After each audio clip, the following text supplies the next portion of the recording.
Bob was a lonely man. He lived by himself, in his own little house on the hill. Even though he wished to share his life with someone, he enjoyed the peace. Every day he went to his boring job at an office. He did the same boring thing every day.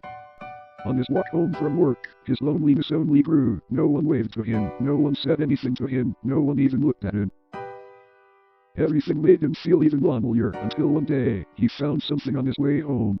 On the side of the road was a box that said 3 puppies on it. In the box was a lone puppy who, like Bob, was also alone.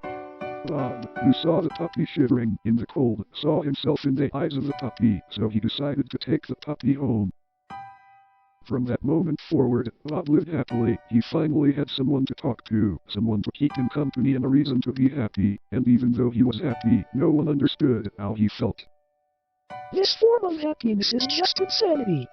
His mother would tell him, but he shut her out. He lived in peace for many years.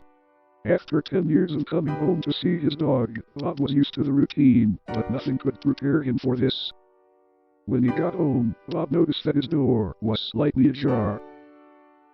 He rushed into his house looking everywhere, but he couldn't find his dog. He ran out of his house and onto the streets, calling his dog's name. He looked everywhere, but could not find him. Eventually he turned to his mother, to which he had not spoken to for 10 years. Bob, your dog did not die or run away. Imagination dies with your sanity.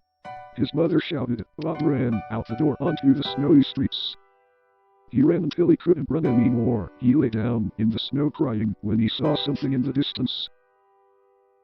It was his dog sitting there. He jumped up and dived for his dog, only to land in snow. Something that was never there can't come back. Then he saw something else coming towards him. It wasn't his dog, or anything else. This was real. Speeding towards him was a car, but Bob did not move. He only lay there, crying his dog's name.